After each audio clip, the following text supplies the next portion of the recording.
Agumbawale, with .7 left, has given Dallas the lead by 1.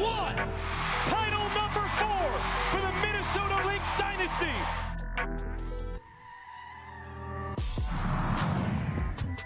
Welcome to ESPN's coverage of the WNBA presented by Google. We come to you this evening from the home of Bob Dylan and Prince, and on great music in Minneapolis and some great basketball as well. Arike Agumbawale, the all-star after winning the scoring championship last year, getting ready to take on Sylvia Fowles, who's going to be going for yet another gold medal with Team USA in Tokyo later on this month. WNBA standings, Vegas and Seattle, along with Connecticut, have been atop the standings all season long. But look at Minnesota. They've won 4 in a row to get into the thick of things. Dallas just 1 game below 500. As we start this game, we welcome you, Pam Ward, along with LaChina Robinson. And boy, LaChina, so much talent on this floor. And Dallas has the always dynamic Arike Agumbawale. Yeah, Arike Agumbawale is once again one of the best scorers in the WNBA. She is a bucket. She doesn't need a lot of space or time to get her shot off. She's electric in transition, explosive off the bounce, and she's shooting the 3 at a high percentage this season. And her performance on offense is starting to hit the record books. This is not bad company for fastest to 1,500 points in a career, a Hall of Famer in Cynthia Cooper, a future Hall of Famer in Simone Augustus. Arike Agumbawale is starting to make her mark. Boy, that is so impressive. And speaking of impressive, Sylvia Fowles, the veteran now, some injuries last year, but playing so well now, healthy this season. Season 14 for Sylvia Fowles, 17 points per game. She's second in the league in rebounding, first in field goal percentage. But what's been most impressive about Syl this year is her defense. She is number 1 in the league in steals, 3rd in blocks. She gets deflections. She's just very disruptive and changes what you want to do on the defensive end. And we talked about the 4-game winning streak for Minnesota, including a win over Las Vegas, and the numbers bear out that they're playing better basketball. Yeah, Cheryl Reeves said, hey, we had to get back to playing Minnesota Lynx basketball. She feels like their offense is more balanced. They have the right players taking the right shots at the right time, and they're starting to settle into the season. The last loss, in fact, was at Dallas. They played back-to-backers in mid-June, winning the first one, losing the second. And we are underway in Minneapolis. And right away, Sylvia Fowles kicks it out to Dantas, who has become really a mainstay in that starting lineup. That's been one of the biggest changes for Minnesota in this win streak. She started in Atlanta and has not looked back. See the starting lineup for Dallas. Shot off the mark by Jefferson. Charlie Collier, the number 1 overall pick in the starting lineup. You look at Minnesota, Lasia Clarendon, who was picked up off waivers from New York, has really been a steadying force for the Lynx in the point guard position. Yeah, she's been a difference maker this season. I mean, she has been the person that's really steadied the ship for Cheryl Reeves' team, and bringing that experience at the point guard spot has meant everything to Minnesota. And then a whistle underneath. Speaking of Charlie Collier, number 35 in white, number 1 overall pick, the rookie out of the University of Texas, has started all 3 games that now Minnesota and Dallas have met, split the first 2 down in Dallas. Yeah, Vicki Johnson not afraid to change up her starting lineup and likes the size of Collier against Sylvia Fowles. Satu Sabali, who is just so, versatile for this team. Taken 2nd overall in last year's draft, hit the 3, and is an ambidextrous player. She seems just as comfortable going right as left.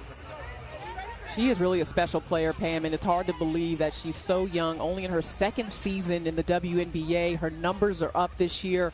But what doesn't always stand out to people, you look at a player's stats right away, you look at their points, but she's always amongst the tops on the team when it comes to assists.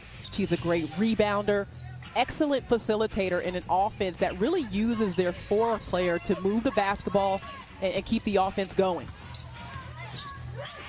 Kayla McBride coming over in the offseason from Vegas, gets it down low to Sylvia Fowles, who's able to hit it. And you notice right away, Minnesota going inside. They love to attack the paint. They've been scoring a lot of points there during this win streak. They're going to put pressure at the rim on this Dallas defense. And the outside shot nailed by Agumbawale, averaging just under 20 points per game. She will be headed to the All-Star game along with teammate Satu Sabali. They will play that on July the 14th against Team USA. Nafisa Collier and Sylvia Fowles will represent Minnesota on that team. Now Sabali with some defense underneath on Dantas.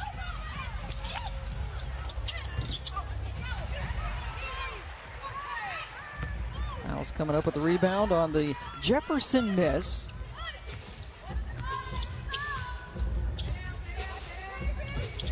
You see Kayla Thornton defensively guarding Nafisa Collier. I think that's an intentional change to the lineup by Vicki Johnson, because Collier can post you up and Thornton can guard a big.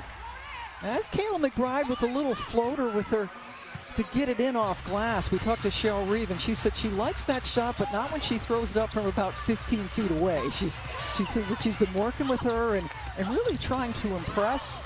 Speaking of impressive, it's Sabali with McBride that she's not just a three-point shooter.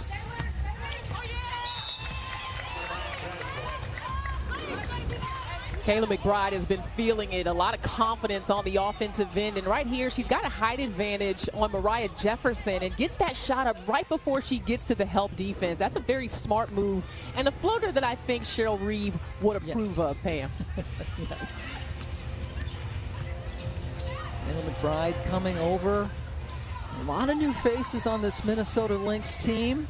Collier with the putback that won't go in. Sylvia is able to get up and get another rebound. This is a Minnesota team that is missing three players that they thought they would rely on heavily, hit by the injury bug.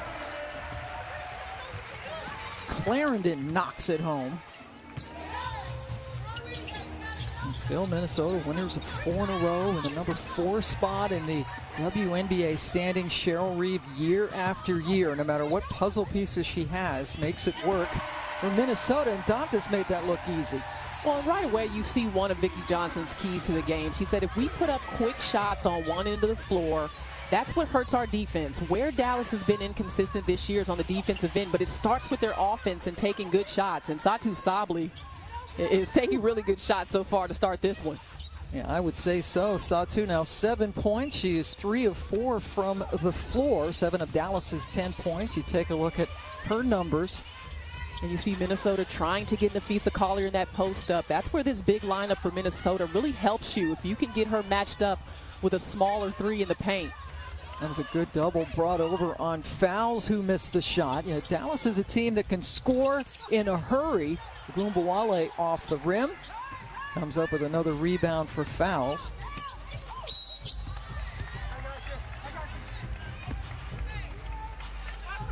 The Dallas team that averages about 86 points per game. They're third in the league in three-point percentage. One of the best offensive rebounding team in the league as well.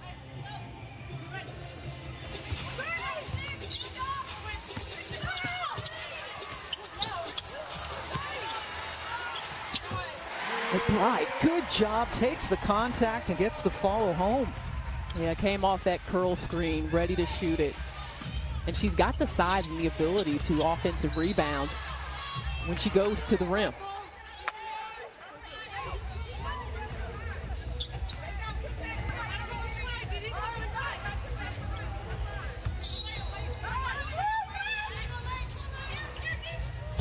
Inbound, took no time at all for the shot attempt.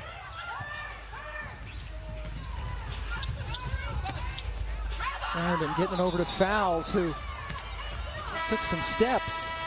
A good job by Dallas crowding Sylvia Fowles as soon as she caught the basketball there, making it difficult for her to get to the rim.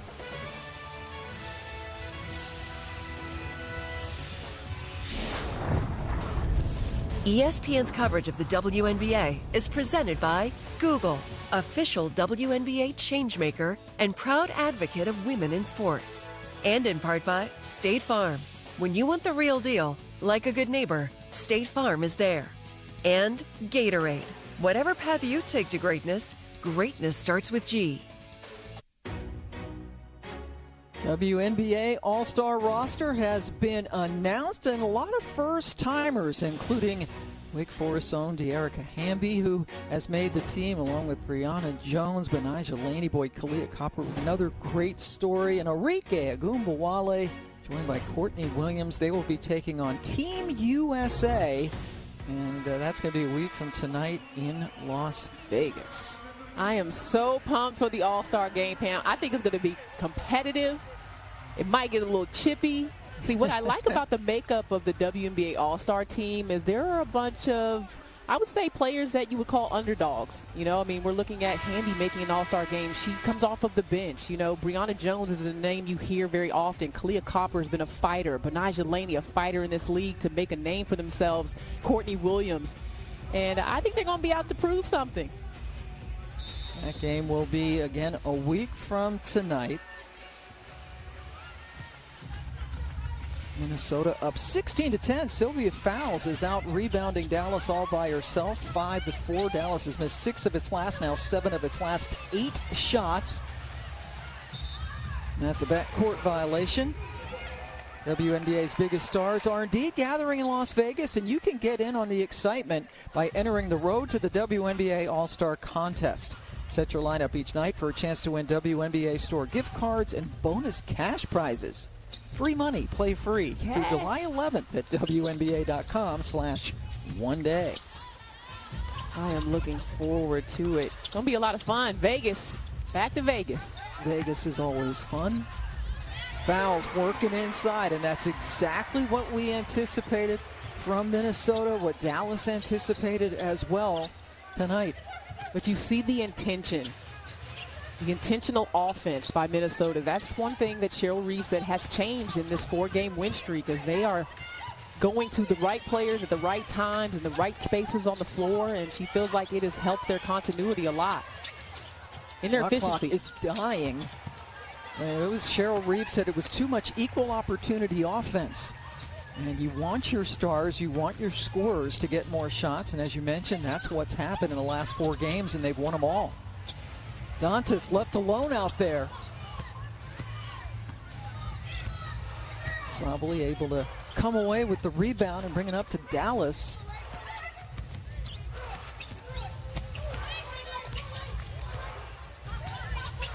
One thing that Vicki Johnson said is she wants her team to make 3 passes before they shoot. She's trying to get her young team to be a little bit more disciplined. So you see them focused in on that, and it paid off to have a little bit of patience there on the kick out to Thornton. Absolutely did not want the quick shots, as you mentioned. Kayla Thornton, in her 6th year in the league, knocks down the shot to break that little drought for Dallas.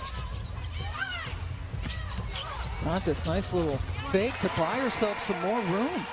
And when Damiris Dantas is hitting outside shots, I mean, that is what makes this Minnesota Lynx offense really work. And Cheryl Reeve said, listen, there will be no more changes to our starting lineup unless we absolutely have to. Dantas is a big part of what we do. We need her to play well, and she has responded in this recent stretch. Making her 12th start of the season, Bridget Carlton had started especially earlier in the year. Dantas giving them more size, more versatility. Now Clarendon kicks it over to McBride, just sets her feet and splashes the 3.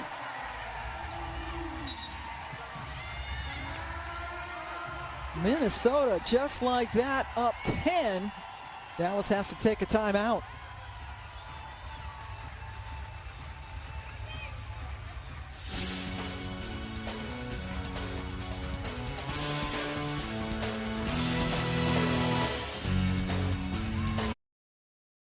Starts on the defensive end here. Collier gets a block, and Sylvia Fowles awareness to get the ball, push it up.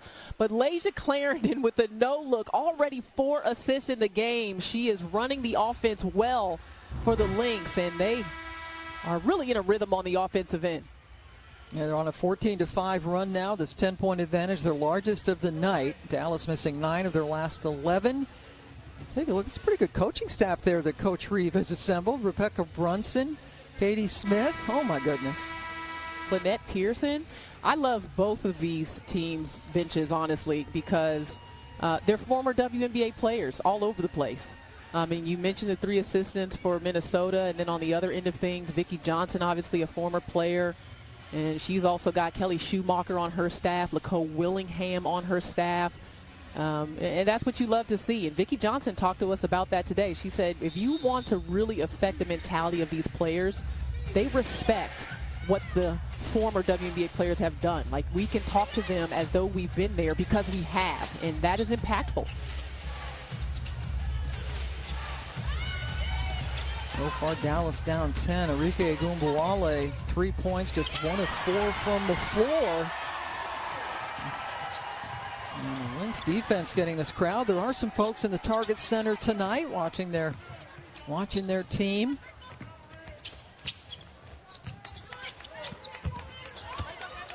Just a Dangerfield. Getting it over to Collier, who can't get it to fall. And we see now that Marina Mabry into the game with Alicia Gray, Ty Harris. So Coach Johnson going to her bench to try to get some things going. Yeah, this is a little bit more of an offensive-minded group. Big shot there by Ty Harris just coming into the game. But Marina Mabry obviously wants to shoot it. Izzy Harrison has been playing very well, leading the team in scoring 2 of the last 3 games. And Alicia Gray has been on fire from the field as well. So trying to get some points on the board. Yeah, in fact, Coach Johnson subbed them out. All Mabry, Gray, Harrison, Allery, and Harris all came in for her 5 starters. And that last time out, Vicki Johnson, in her first year in charge of Dallas, did have 1 year as the head coach at San Antonio in 2017. But the very next season, they moved to Vegas, hired Bill Lambier, just a sort of a whole new facelift for that franchise. And when we talked to her, she said she didn't really look at this as a second chance for her. Obviously grateful to get it and grateful to be coaching in Dallas. But just that situation in San Antonio just wasn't meant to be once they moved to Vegas. Yeah, a team made a move. They decided to hire who Vicki Johnson herself, said, hey, Bill's a Hall of Famer, and I had the opportunity to learn from him and to grow on that staff. And she is just so thankful to Greg Bibb for giving her this opportunity and loves Dallas and her team. And listen, we've seen some really good things from this Wings team so far this year. I mean, they're in a good spot headed into the break. And that's one thing that Coach Johnson, who was such a great player at Louisiana Tech, was a draft pick, 12th overall in 1997 when the league first got started. And she's really excited about the way this team, she said, certainly a work in progress, but very excited about where the Dallas Wings are headed. Mabry from the outside, the Jersey girl. And that's one thing that Coach Johnson said she liked about Marina Mabry, was that she kind of had that New Jersey attitude and brought it to the court. Very confident in her shot and her ability. Mabry trying to get in the thick of things and forces the turnover. And that's probably the aspect of Marina's game that's a little underrated, is she's physical and scrappy on defense. Not real quick, but she'll get after you. 3rd year out of Notre Dame, played her rookie year in LA, but has found a home in Dallas, and they scored the last 5 points of the quarter. Dallas is definitely not going to go away. This is a young team with a lot of heart and pride, and hit a couple of shots, and McBride said, I got something for you on this end. You are watching ESPN's coverage of the WNBA presented by Google. I am here with Dallas Wings Satu Sabli. Satu, you guys were down 10 points early in this game. You've been able to cut it down to 5 right here before the second quarter. What do you need to do more of? We need to be more aggressive and control Sil in the paint, and especially her seals are really powerful and strong, so we need to get that under control. And then their fast breaks. We left Dantas open like 3 times for a 3-pointer, and she can make that. So we just need to get our defense under control and get out in the fast break and run. And I know that Coach has said that oftentimes your defensive issues stem from your offense. What do you need to do offensively to be more efficient and effective as this game goes on? we need to get in the paint, pass it outside, get some rotation going, and then we'll have the open shots that we get and that we can make. And other than that, we need to get open on the elbows and try to be more physical in that so we have our offensive game flowing. But I think we're doing a great job. We cut it back down to 5, and we're on the right road. So just playing aggressive and playing our game and not let them determine the tempo. Thank you, Satu. Congratulations on making WNBA All-Star. And a quick timeout taken by Minnesota as it's now a 9-0 Dallas run. Welcome back to downtown Minneapolis. And yes, the 4 championship banners for the Minnesota Lynx hanging proudly from the rafters of the Target Center. But my goodness, this Dallas substitution, since Coach Johnson put in her second team, the 5-for-5 substitution, they've kept Minnesota scoreless for the last 3 minutes, and the subs have hit 4 of their 5 shots from the floor. Yeah, coming off of that last break, Mabry hit a bucket. Izzy Harrison with some defense to offense. This group has energized the Dallas Wings and is doing really well, bringing them back in this. Yeah, and that's what prompted Cheryl Reeve to take that very quick timeout right after the first quarter ended. Vicki Johnson electing to keep her subs in the game. Cheryl Reeve, who will be going over to Tokyo, is an assistant on Dawn Staley's staff, along with Dan Hughes, recently retired head coach of the Seattle Storm. Alicia Gray, Team Lefty. Team Lefty, let's talk about that. Coach Vicki Johnson's a lefty. I'm a lefty. Satu Sabli counts because she can shoot with both hands. I'll take a timeout as I go to my roster. Yeah, there's a break. There's a lot. Rachel Banham in the game for Minnesota. Got it inside the fouls. And boy, Sabli told you during that interview they wanted to clamp down on fouls, and they've done a good job of it here in the second quarter. They're going to force Sylvia Fowles to have to pass it out. But how about Mabry? Instant offense off of the bench.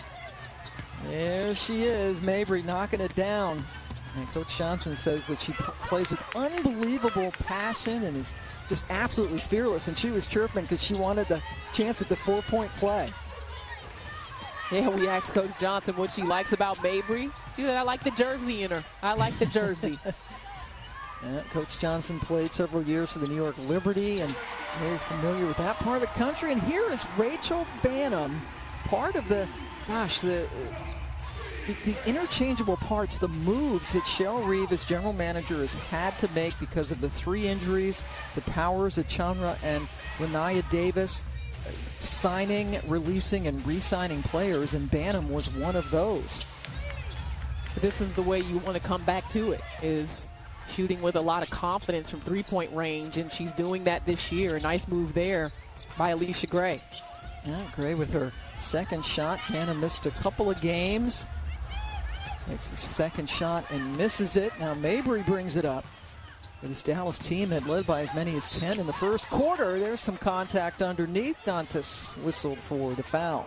And that is where Dallas's advantage is, if you ask me. I mean, you look at this lineup defensively for Minnesota, they're not going to be as fast as this young Dallas Wings group. They can really put a lot of pressure on you in your transition defense and get out and run, and they need to do that.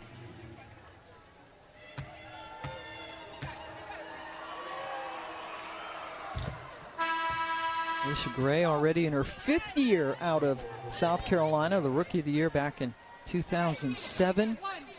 Coming off the bench now. Boy, these subs, the second team, outscoring Minnesota 16-3 since they came in late in the first quarter. Really have flipped this game. And this is what it's been. It's been a lot of their defense. The energy on the defensive end has gotten the pace up in this game and has gotten Dallas some easy buckets. Alicia Gray with yet another basket. Dallas had no fast break points there in the first quarter, turning things around. You see Minnesota's turnovers now mounting.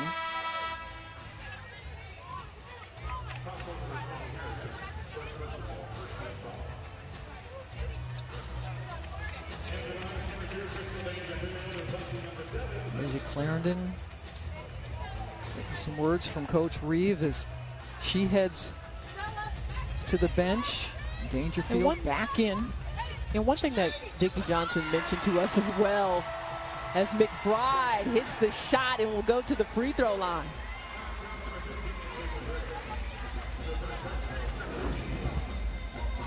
Take a look at this. Again, coming off of that curl, the screening action right there at the elbow by Sylvia Fowles gets McBride into her sweet spot in the mid-range, and Gray just overshot her defensive position. But the focus on McBride to finish that. But going back to my point, Pam, you know, something that Vicki Johnson said was that, listen, Minnesota's playing at home. They are tough at their place. We've got to be able to take a punch in the beginning of this game because they're going to come out strong, and we got to get back up and fight. And she mentioned earning respect. She said, we're a young team in this league. We're out for respect. We respect them, but we can't be afraid. And this second unit has come out and really set the tone for Dallas.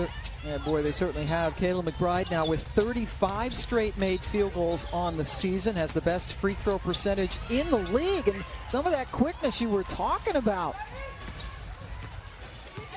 Arike Agumbawale just getting right to the rim, and that's what she does. I mean, she is a blur getting to the rack.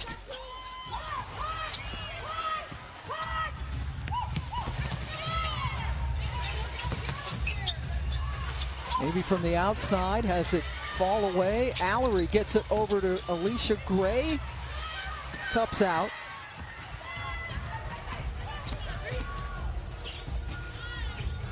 Now Bridget Carlton, who also will be playing in Tokyo as a member of the Canadian Olympic team, along with Natalie Achunwa, who is hurt right now for Minnesota, but they're hopeful that she will be able to play for Canada. Well, these Tokyo appearances are starting to add up because Alicia Gray is also going to be on our Olympic 3-on-3 team. Yeah, quite a few Olympians in the building tonight in Minnesota for both squads. Defense that time. Cheryl Reeve applauds the effort on the shot clock violation. Yep, Cheryl Reeve will be on the bench as an assistant coach. And I like what Tokyo. Cheryl Reeve said on one of her calls recently. You know, someone asked her a great question about, you know, what does she get from this experience? And, you know, even though she's a four-time head coach of the WNBA champion Minnesota Lynx, she said, I look forward to learning. You know, it's a lot of scouting. They're working with a great staff there. Beautiful move by Kayla McBride off of the bounce. But she said, I'm still learning as well, adding to my toolkit. One of the great things about going, she can find some new things still, and that shows that she realizes that you can never stop learning and continue to grow. Gumbawale gets inside, picking up little tricks to bring back stateside to try with the Lynx.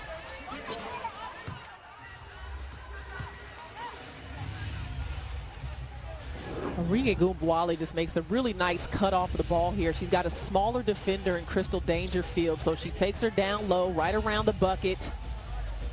And something Arike has continued to get better at in her career is that, moving without the ball in her hands. Beautiful cut there by Dantes and nice delivery. There's Dantes joining McBride in double figures for Minnesota, who pops back on top.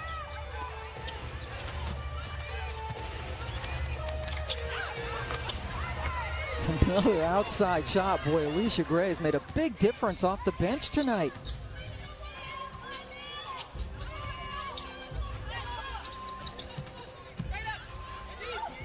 Alicia Gray with 9 off the bench. Dantes just got it ripped out of her hands by Sabali, and then McBride fouled Agumbawale. A couple of Golden Domers getting together at midcourt.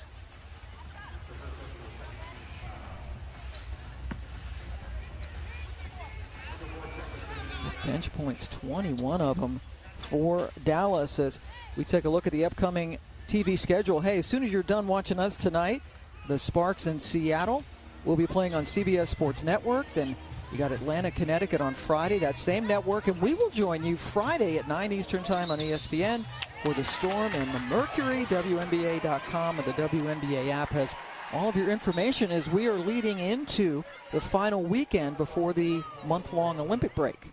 Yeah, I mean, you could hear it in the voices of the players and the coaches that everyone's really looking forward to this break. I mean, an opportunity for those that aren't playing to just recharge, to get healthy, to get some time together on the court as well. You know, once that time presents itself, probably got a couple of beach vacations planned in there. You know, these players, they go overseas right after WNBA season. So many of them don't get a real break, don't get to see family. So excited for however they'll be spending their Olympic breaks.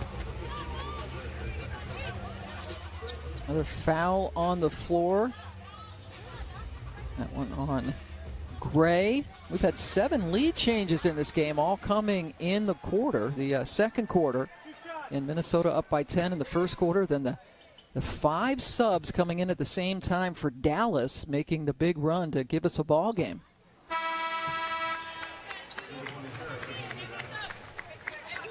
Aisha Gray, one of the main reasons, one of the big reasons why they were able to turn things around. 9 her points last 4 in 9 games. minutes. She is shooting lights out, 62% from the field, 69% from 3, averaging 14 points per game.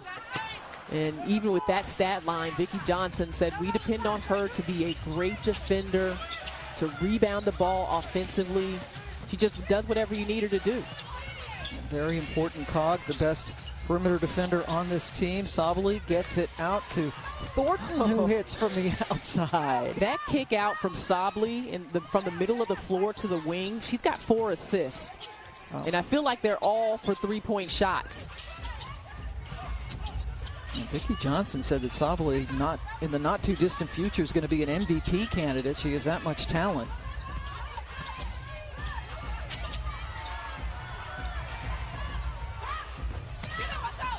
Boy, Collier missing from the outside. Nafisa Collier has not scored tonight. She's really struggled, particularly from the 3-point line this year.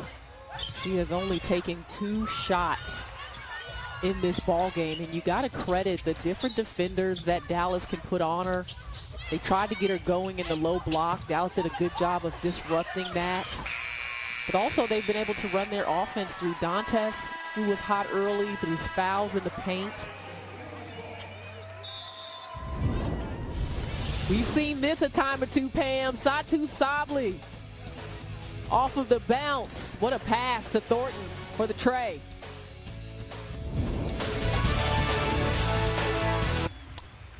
You see Sylvia Fowles leading the WNBA in steals so far this year. Yes, she can block shots, do a whole lot of things. At 6'6", she is leading the steals, not some little annoying guard. And it leads us to tonight's Did You Know, presented by Google. For today's search, we want to know who is the tallest WNBA player to ever lead the league in steals per game. Right now, Sylvia at 6'6" is doing that. Season not over yet. She would be the new leader if indeed she can hang on to that, but we'll let everybody, including LaChina Robinson, ponder that.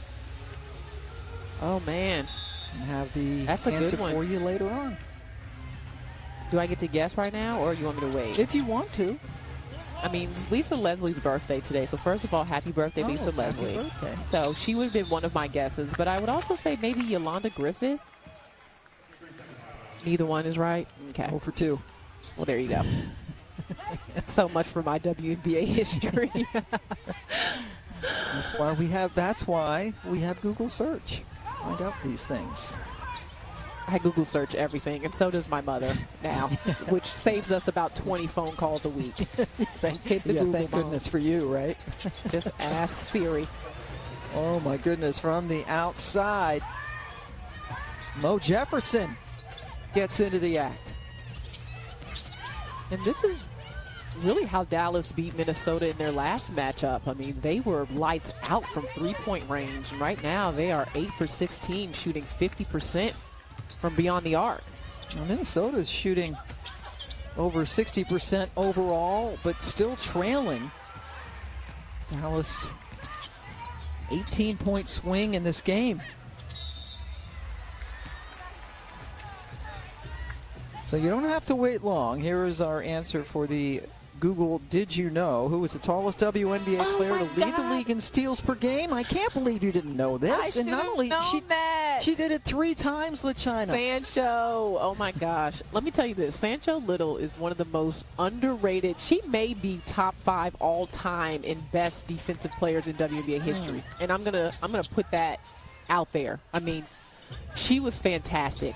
And not only could she guard her position and switch and do all those things and shoot the gap, but she was the general, the head of the snake. She told everyone where they needed to be. And, you know, when Angel McCautry, who was coming up on halftime, wanted to get out of position on defense, it was Sancho's job to get Angel back in her place. But can you imagine on the same team, Angel McCautry, Sancho Little, Arminty Price, Harrington now? I mean, that defense in Atlanta for some of those years, I mean, they went to 3 WNBA finals. That defense was stout. Yeah. I wouldn't want to face any of those 3, much less 3 at the same time. And you're right, we will hear from Angel McCautry making her debut for ESPN tonight. She will be in our halftime studio. And no doubt that Angel is one of the best defensive players in the history of this league, one of the best two-way players. She and Cheryl Swoops, Tamika Catchings. Pam, I know is on your... Catchings was the best. All-around player ever.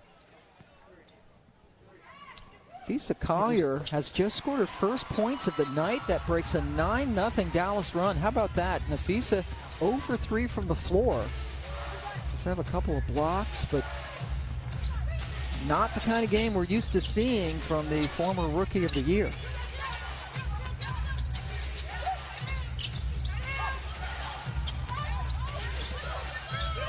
McBride with the defense. Mabry throws up the shot. I think McBride got a hand on that one.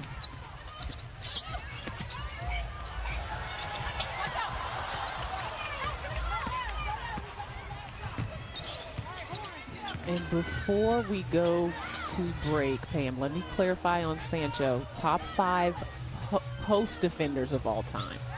So let me clarify on that. 4 or 5 position. You're not going to co-sign on me? Okay, that's fine. Time running out in the first half, and just as the buzzer's about to go, the shot is nailed by Izzy Harrison.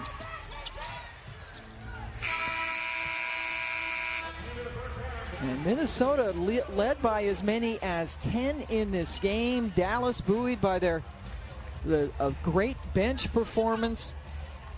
Outscored Minnesota by 13 in that second quarter. We invite you to stay tuned for the WNBA halftime report presented by State Farm. We'll take a first look at Maya Moore's 30 for 30 and assess the playoff contenders. And Angel McCautry in the locker room. But boy, Alicia Gray coming off the bench with 9 points for Dallas. Kayla McBride leading all scorers with a dozen for Minnesota, but the Lynx down 8 at the break.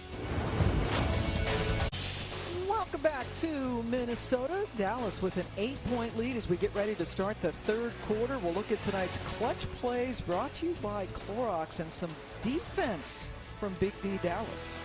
Yeah, we came into this game talking about the impact of Sylvia Fowles in the paint. We'll check out the Dallas wings, getting the good angle on the double team on Syl, not allowing her to get a good, clean shot there. She also didn't have a look out if she wanted to pass. The crowding by Satu Sabli, just enough to keep Sylvia Fowles off balance. She travels on that play, and right here, 3 defenders at the rim. Good hands by Mabry. Turnovers by the Minnesota Lynx, 11 of them in that first half led to 9 Dallas points. And look at the interior game of Minnesota right now. Collier and Fowles not effective in that first half. All credit to the Dallas Wings. And between them, they average about 33 points per game, just 4 so far. And you'll notice that Nafisa Collier now has 0 points. And no, your eyes did not deceive you. She did hit 2 free throws in the third quarter, but the officials went back and ascertained that the 2 free throws should have been taken by Bridget Carlton instead of Collier. Let's go back to the play. And so Collier, the foul was called on the pass in from on Mabry, so it ends up not mattering because the Canadian Bridget Carlton was able to hit both free throws. So adding more to the headline, how about Nafisa Collier scoreless in the first half? Well, there were two fouls happening at once because it did look like Nafisa was getting fouled by Kayla Thornton on her way across the paint. But what that did allow Nafisa Collier to do is to get to the free throw line, to get a feel for the ball going through the hole. And you hope that helps her here in the third quarter if you're a Minnesota Lynx fan. I've been doing a lot of games for a lot of years, and I've never seen that happen before. So the halftime score is indeed 46-38. Those two free throws you just saw technically took place in the first half. And Dallas led by 10 in the first quarter, and then that second unit that they talked about in the during the halftime show came in and really turned things around. And Bella Allery is getting the start here in the second half. I thought she did a really nice job coming off of the bench with that second unit.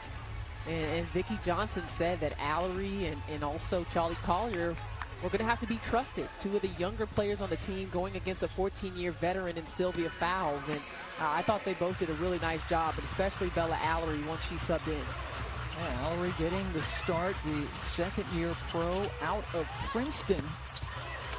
Charlie Collier started by Satu Sabali. Every time I watch her play, she just gets better. And she's just getting started. That's the scary part. The number of ways she can impact the game. She had 6 assists in the first half, and that's your starting power forward. And Sylvia Fowles finally gets another shot. She was scoreless for the last 14 and a half minutes of the first half before getting that bucket. She got a deep seal on 6 assists. As far as 6 assists for Sabali, already a career high. Now she goes inside to score. And that's really, to me, where she's at her best, is off of the bounce. We mentioned earlier she can shoot right and left-handed, so it's hard for the defense to anticipate how she wants to finish.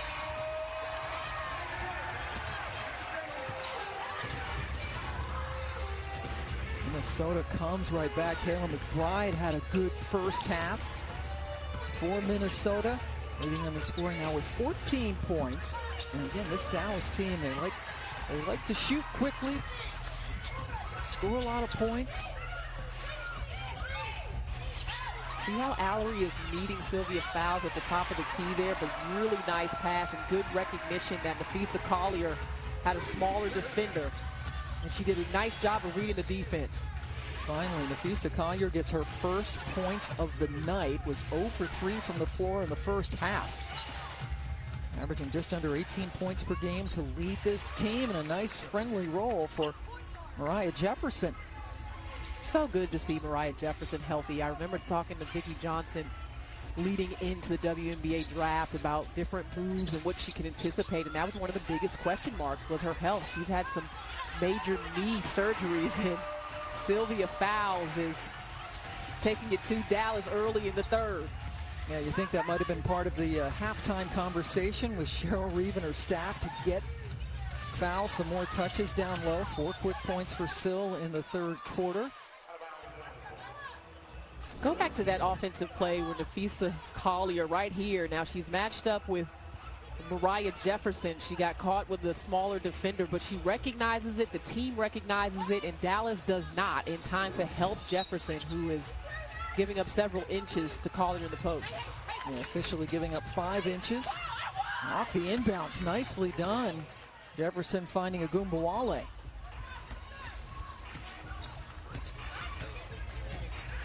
Rike now with 9 points, knocking on the door of what would be her 57th straight double-figure scoring game.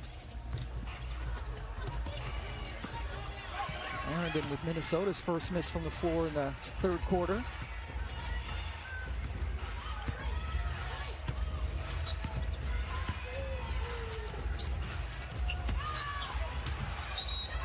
Really come up.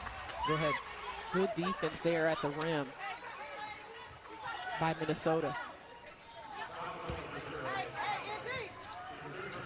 Sabali just making an athletic move even to catch the ball out of bounds, so the turnover gives it back to Minnesota. Satu Sabali having a conversation. She will be on the all-star team that will play Team USA, and she was part of Germany's 3-on-3 basketball team that barely missed qualifying for the Olympics. First time that we will see that sport in the Olympics this summer.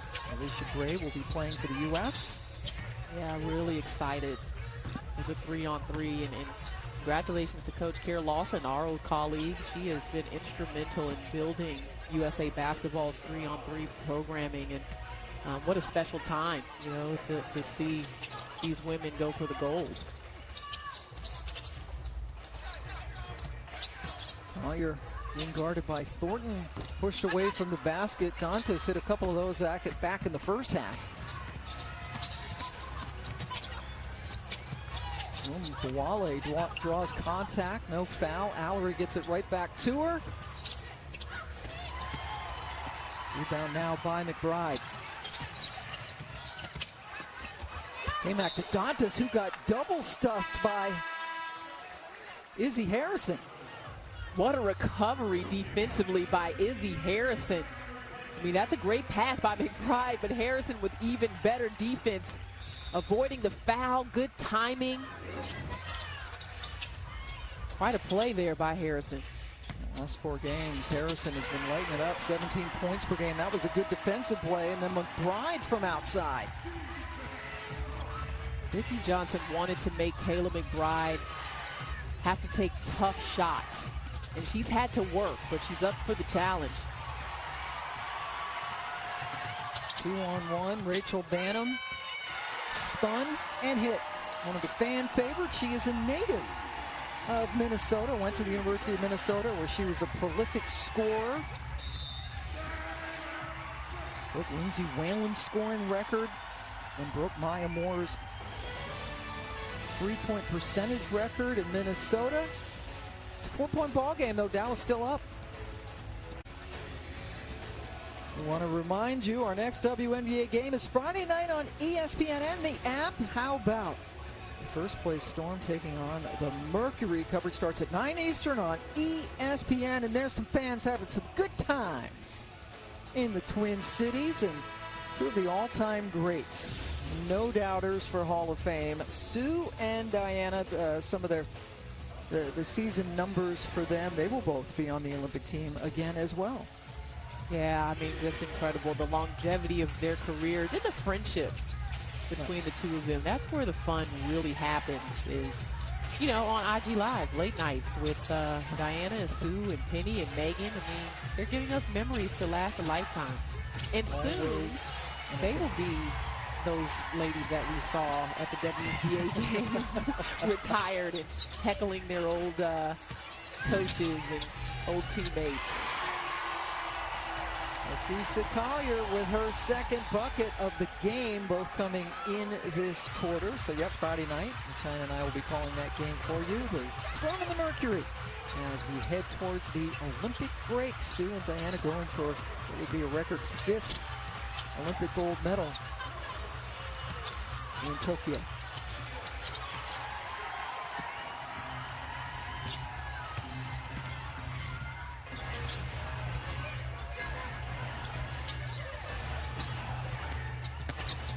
Collier working on Gray, the best defender. That's such a good matchup, and Collier's starting to come alive. Yep, here comes very slow start. Here comes Collier. I mean, taking Alicia Gray down to the post, taking her off of the drive, just being more aggressive and using that advantage.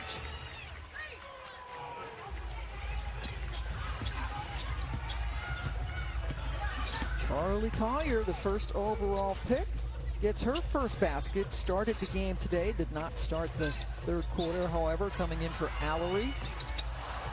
Banham a little bit short.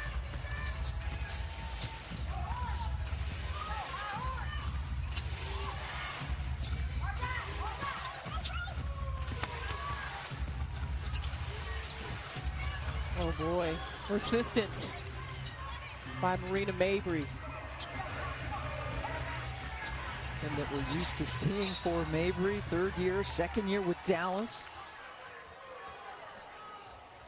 Now let's go into the last huddle and listen to what Vicki Johnson had to say to her wings. We're still in control of the game, all right? Let's finish the 3rd quarter the right way. If we do, we will win.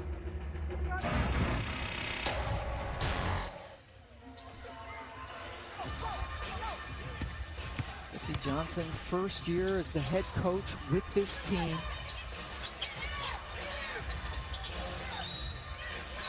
Now, whistle underneath. Some aggressive defense on Sylvia fouls, resulting in the Charlie Collier personal. Collier coming out of school, still had 1 year of eligibility left at Texas, and then came out, and here she is as the rookie. And what you got to do, guard Sylvia fouls. And I like what Vicki Johnson said, because she knew that Minnesota was going to come out punching out of the locker room to start the third quarter. So she knew that they were going to come out and give them their best shot, and she's just telling her team, if we can withstand this run, we'll be in good shape. Let's take this momentum into the fourth quarter, and we'll have the advantage. These two teams did play earlier in the season. They split 2 down in Dallas in mid-June. WNBA doing that often now with back-to-back games in the same city between the same two teams to try to cut down on travel as we try to come out of this pandemic. And I've enjoyed it. I mean, it was nice to watch those back-to-back matchups. You see Sylvia's numbers from Saturday and then tonight, but watching those back-to-back matchups and talking about adjustments, you know, it's really cool. I mean, to be having that conversation, and we're only in the first half of the season because of that back-to-back scheduling setup. Almost like a mini playoff series. McBride missed with no black jerseys underneath to grab the rebound. Minnesota winners of 4 straight ball games. Their last loss, in fact, was to Dallas in the back end of that back-to-back mini-series last month.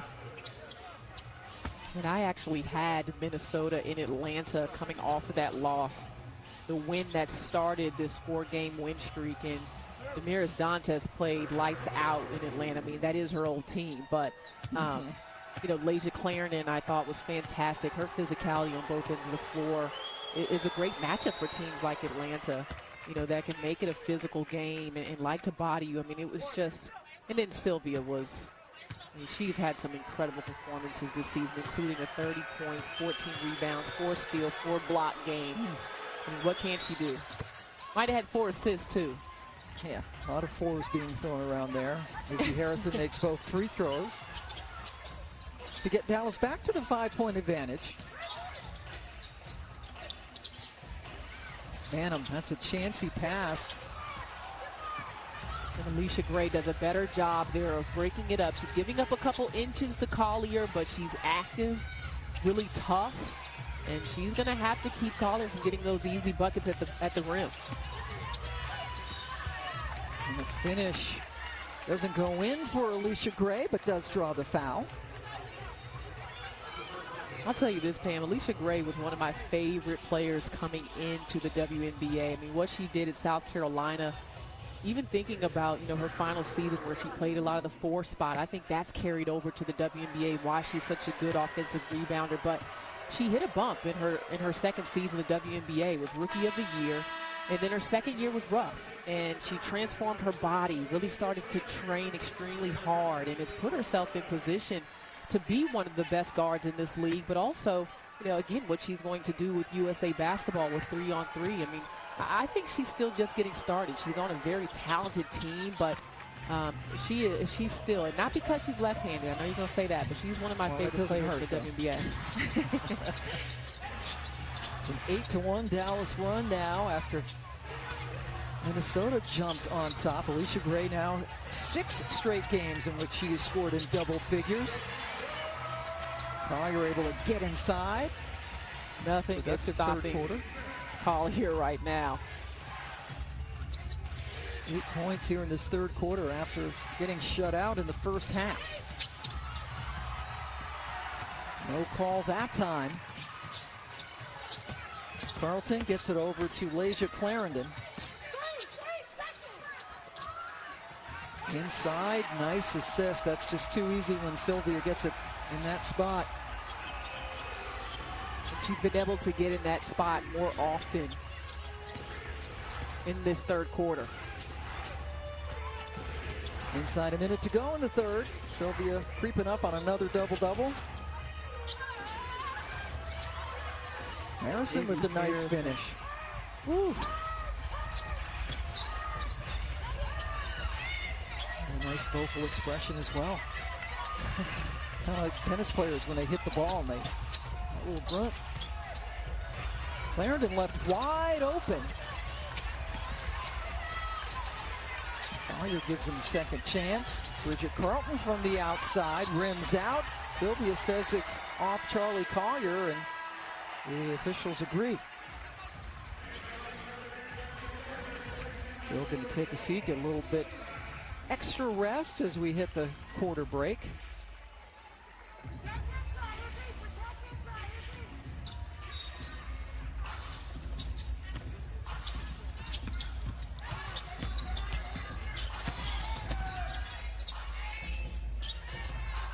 McBride.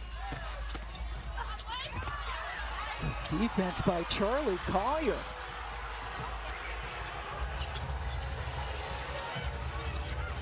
As here looking for a foul, nothing doing. Shot clock is off. Ball taken away from Harrison. Yeah, nice job there by Carlton and Nafisa Collier defensively. So Collier shut out in the first half, 4 for 4 in that quarter. Sylvia hit all 3 of her shots. Well, we came into the second half talking about Nafisa Collier and Sylvia Fowles and how they needed to get it going in the paint. Well, they've done that. Welcome back. You are watching ESPN's coverage of the WNBA presented by Google. I am here with Kayla McBride of the Minnesota Lynx. And Kayla, at the half, we were talking about your offense and how Nafisa Collier and Sylvia Fowles had not really gotten going. Well, they did that in the third quarter. What changed? I mean, we just made an emphasis trying to get the ball inside, playing inside out. I was able to get some looks on the outside, open them up. We have to give it to our beast inside. With Sil, that opens up things for Fee, and when those two get going, everybody gets going. You mentioned how you were hitting shots, which opened up your offense. You have 17 points. You're 7 for 10 from the field. What has Dallas given you that's allowed you to get into a rhythm? I mean, I think it's just my teammates taking great screens, you know, allowing me to kind of play off of them, speed cut off of them. And, you know, when you have great presences like Fee and Sil on the inside, it makes it easy, you know, just kind of take what the defense gives me and open things up for them inside. Thanks, Kayla. You know, McBride talked about getting the ball inside. Fowles and Collier combined 7 for 7 from the floor in the third quarter. 18 of Minnesota's 22 points in the third quarter came in the paint. So they made that concerted effort to feed the beasts, as she called them, and it certainly worked out. But Dallas still is leading. And the question is, how does Dallas, as Kayla McBride gets that to go? And while we're on the subject of McBride, you know, we had the conversation with Cheryl Reeve about her three-point shooting reputation, you know, and you go back to her days at Notre Dame, and I looked at the numbers. She averaged 1 made three-pointer a game out of her 18-point-per-game average. She is more than a three-point shooter, and that's something that Cheryl Reeve has also reiterated to her. We've seen her get a number of different shots in this game, but again, I think Kayla's just got to get back into that scoring mindset, the mid-range, getting to the rim in particular, but she can do a little bit of everything. Yes, Shepard with the rebound, gets it over to Carlton, who can't get it to go. Now McBride averaging over 2 threes per game, leading the way for this team. Best free throw shooter in the league. To diversify her game even more now at Minnesota. Like right there, off of the bounce. And that's an appropriate floater. As we talked about, we mentioned earlier, Cheryl Reeve doesn't want the floater from the elbow, the quick, I'm just trying to get rid of this shot. I mean, that's the kind of play that Kayla McBride can make as she's hitting threes and teams are forcing her off the line. Gumbawale so frustrated that a foul wasn't called, and then she turned around and the ball was there. I can't figure out was called on her. How she continued to get her own rebound with 4 Minnesota Lynx players in the paint. What a heroic effort here.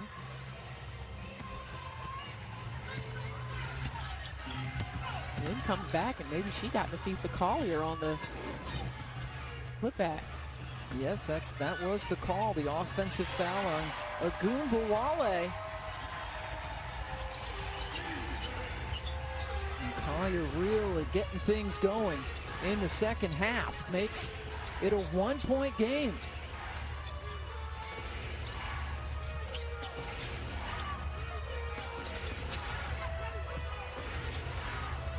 clock inside 5 seconds. Sabally passes out. And as the shot clock expires, it's Kayla Thornton. But we hadn't seen that from Satu Sabally in the second half. She got so many of those looks. And how about Laysia Clarendon in transition? Wings were not ready.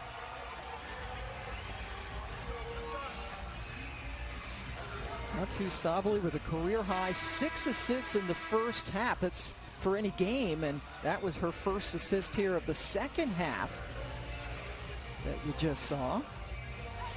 But then the quick transition offense there by Laysia Clarendon, inviting the contact, and that's something that Laysia does so well, is uses her body and gets herself in spaces where not only does Laysia get her teammates involved, but can get to the free throw line and can shoot a high percentage from the field because she's usually somewhere right around the cup. Laysia converts to tie the game up at 67.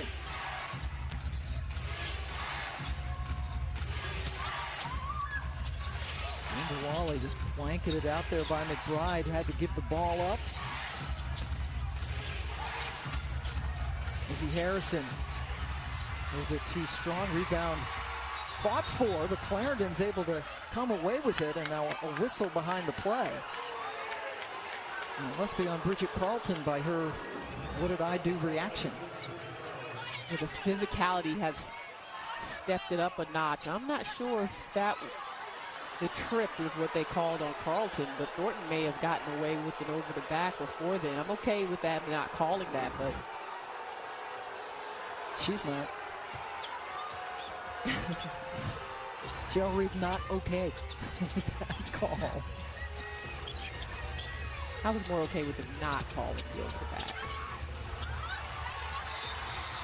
Yeah, she was not okay with the kick call on Carlton, and now another whistle against the Lynx, getting this crowd here, and Coach Reed a little bit more surly as she talks to Randy Richardson.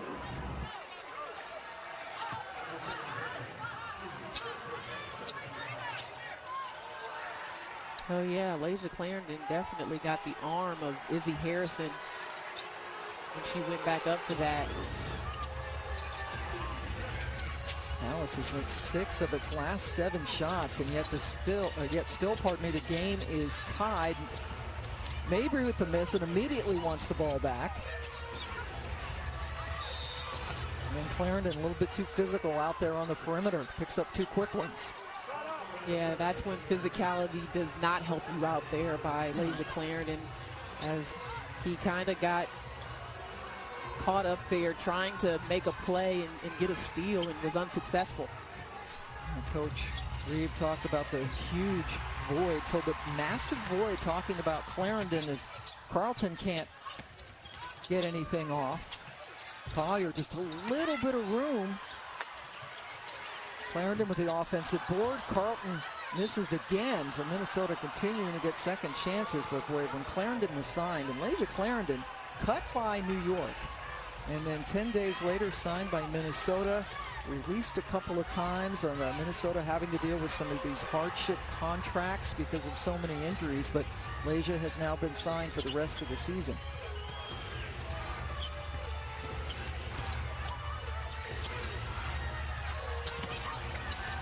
Really nice job defensively there on Minnesota to keep Agumbawale out of the paint. Carlton finally hits one. Missed her last couple. 8 points for the Canadian Olympian.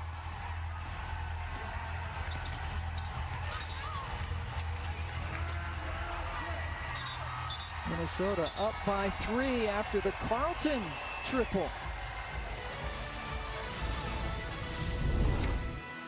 Well, Minnesota coming back. Laysia Clarendon with some quality hustle. Bridget Carlton, 3.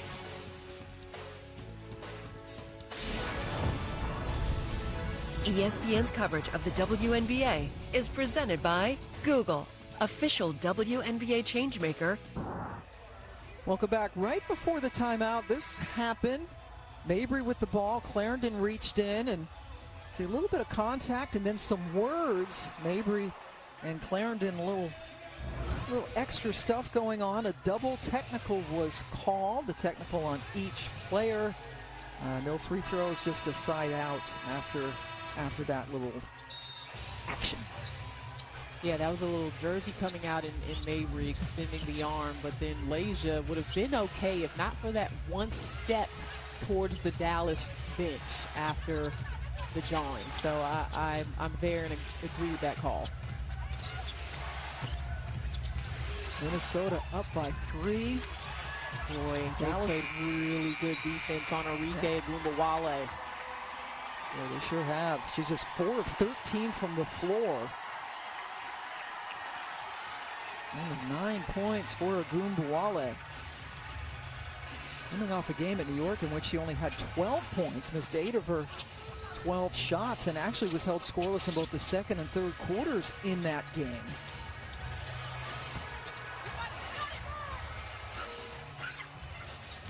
And that's where Arike Agumbawale is still growing as a player. You know, in those plays where they're walling up in the middle of the floor, she has got to find the extra defender. That time, there's no wall, just a layup. And with that bucket, Agumbawale into double figures for her 57th straight game. Fifth best all-time in the league. That might be 5 fouls on Satou Sabally, as valuable as she has been in this game. And you are correct. That is 5 personals on Sabally, who new career high 7 assists to go along with 6 boards and 12 points. Clarendon to the free throw line.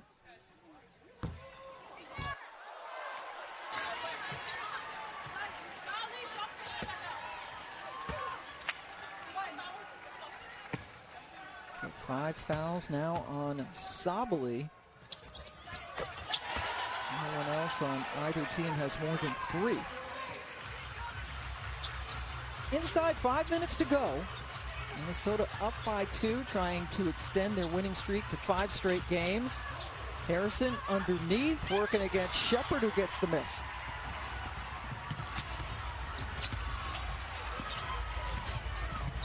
Oh boy, big time contact.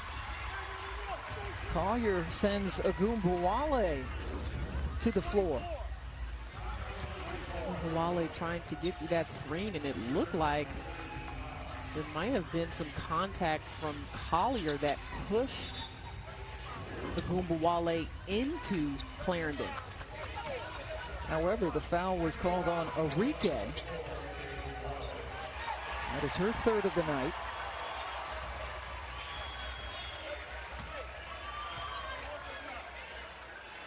And now Arike Agumbawale has picked up a technical for complaining about that foul call.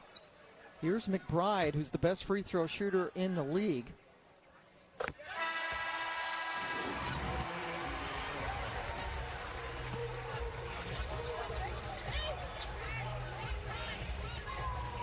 We are told that there was a little too much conversation coming from Arike. We couldn't really tell what was happening or what was going on there, but that could be a turning point here for Dallas. You see Vicki Not in Johnson. a good way. Yeah, correct. Vicki Johnson, her head coach, sat her down for the time being. Aggressive rebound by Alicia Gray. Keeping in mind, Arike Agumbawale leads the WNBA in scoring in the 4th quarter. They need her on the floor, but here goes Carlton. Bridget Carlton, who is known more for her 3-point shooting, able to get a bucket in transition to get Minnesota a 5-point cushion. Alicia Gray just too quick, blew right by Carlton. Yeah, really fast there. I think Carlton, after she got called for that trip foul, she's turned the corner since then. She's made an impact. 10 points off the bench for Carlton. Just 2 off her season high. Oh, that's a miss. Collier will make probably 19 times out of 20. She usually makes that shot. Harris in the game. Laid it off nicely for Harrison. Yeah, Izzy Harrison is like a ballerina with the basketball. Her footwork, she's got counter moves.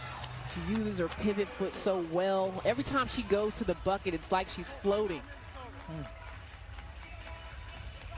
Not a ball game for you here in Minnesota. Just a 1-point lead for the Lynx. Just over 3 minutes to go.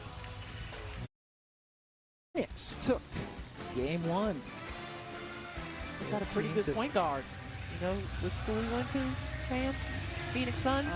Chris Paul went to the Wake Forest University. Hey, Collier and Fowles really looking like themselves in the second half, and a big reason why Minnesota, down by as many as 11 in this game, now lead. Yeah, a couple things happened. I mean, I just feel like there was even more intent to get both Fowles and Collier the ball in position and deep in the paint.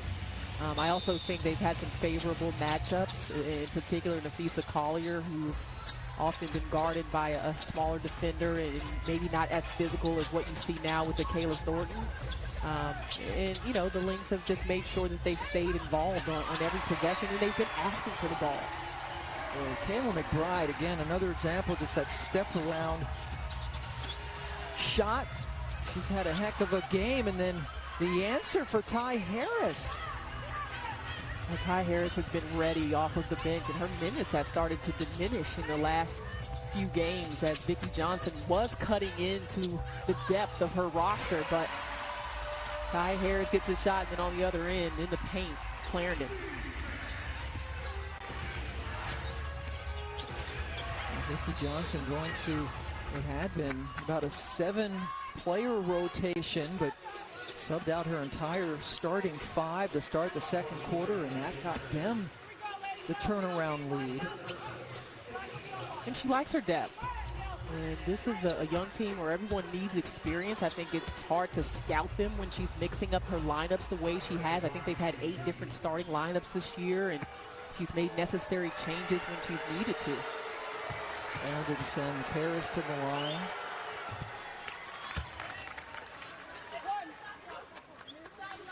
Harris in her second year out of University of South Carolina. Sabali and Agumbawale, 2 of their great young stars, on the bench right now with their team trailing by 1.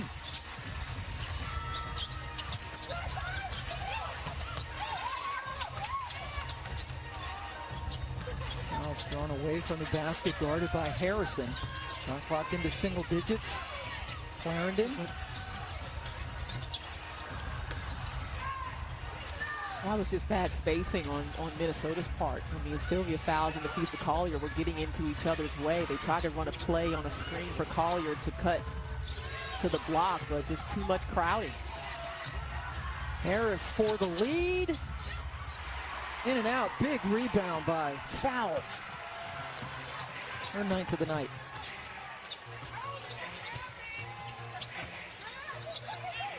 And then Fowles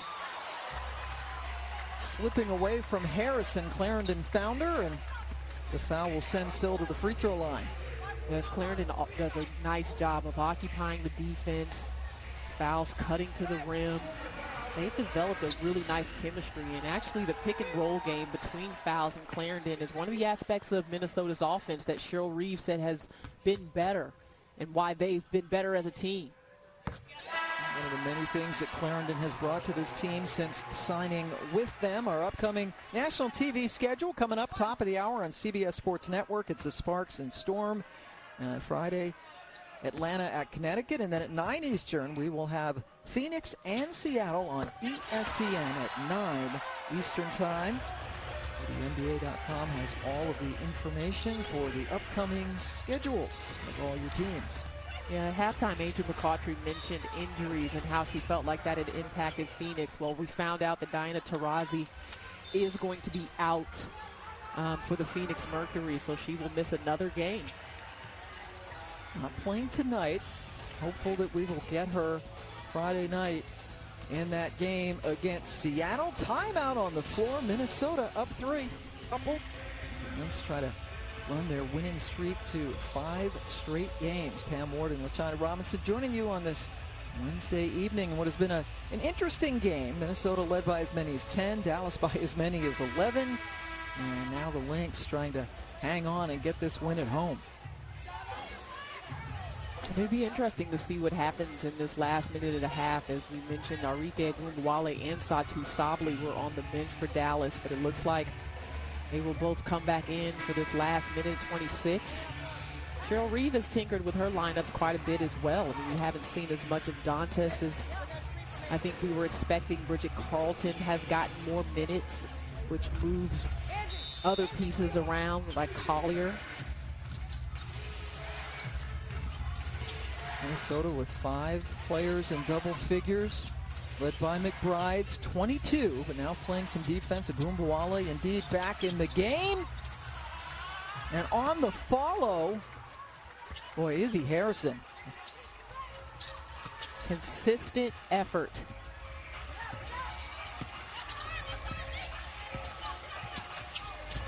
She's got 12 off the bench. Rolling in and out, but Sylvia fouls there to clean it up for the Lynx. And that's where the small lineup for Dallas hurts you right now. You don't have Allery or Collier on the floor. Fouls gets an easy offensive rebound and put back.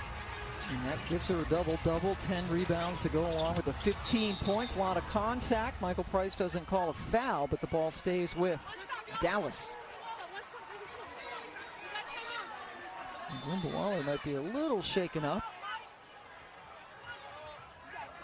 Cheryl Reeve has called the timeout for Minnesota.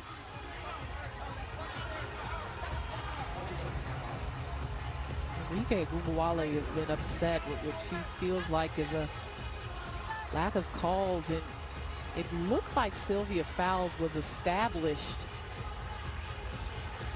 You know, that really could have gone either way, and honestly, because there was a lot of contact on that call, but Sylvia was vertical. I mean, she established herself. She was vertical on the contact. And so that really could have been a no call, or officials could have put a whistle on it as well. Yep, and K-Mac goes out, right? And she's taking the ball out, she's probably coming off of something when she's out. Okay? I have to go over the thing. Yes. So You got a rebound. Right. Rebound. Here we go.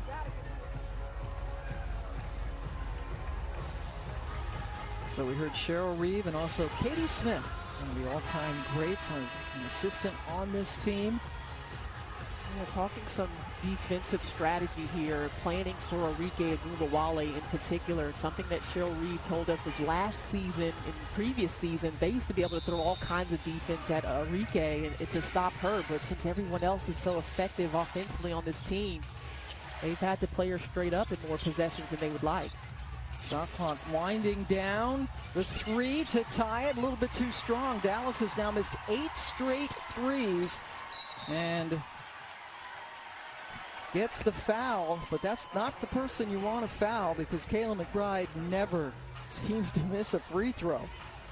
Well, and something you mentioned earlier today about Minnesota was equal opportunity offense, and I thought Dallas needed to be more intentional with where they were getting the basketball on that possession. Not that Thornton cannot hit that shot, but I think you got to hang your hat on trying to get Arike Agumbawale involved or Satu Sabally in that situation.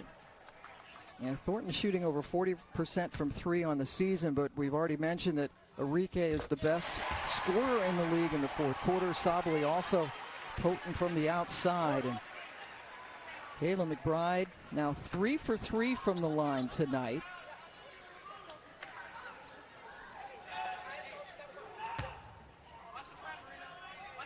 She's made 38 straight free throws this season, and now it's a 5-point lead. Dallas has to hurry. And an offensive foul called. I think they got, did they get Alicia Gray over there?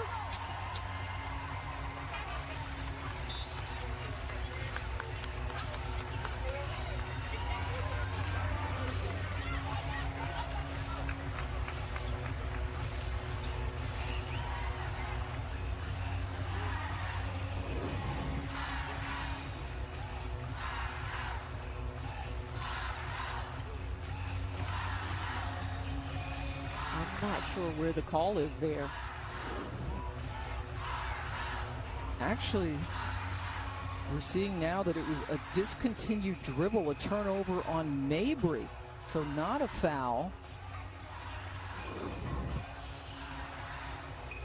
Oh, yeah.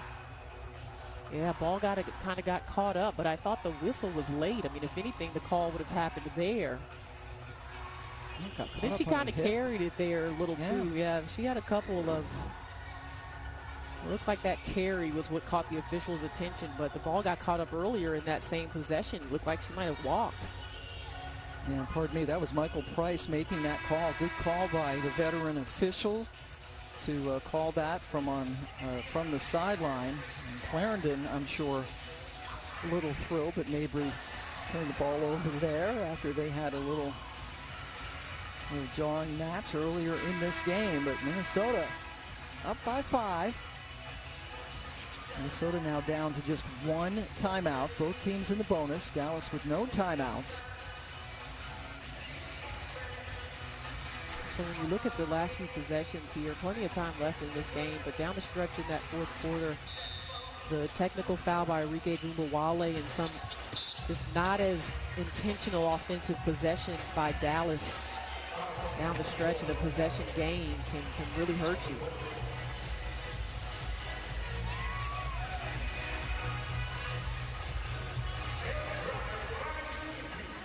And here she goes again. McBride back at the free throw line. Dallas just 1 more game left before the Olympic break, and it's a toughie. They will play Las Vegas at home.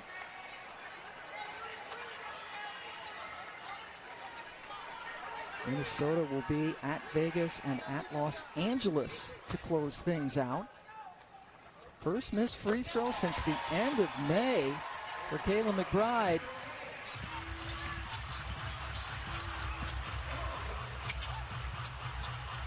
Bray. Oh, Dallas just ice cold from 3 after a hot start.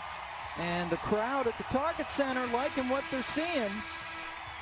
5 straight wins for Minnesota. They take it 85-79. Only 14 points in that last quarter for Dallas.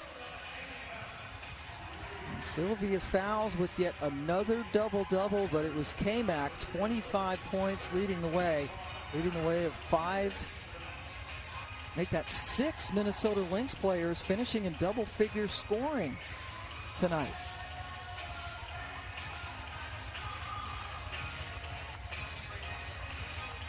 So Minnesota now 10-7 on the season. In 4th position, Dallas drops to 9-11.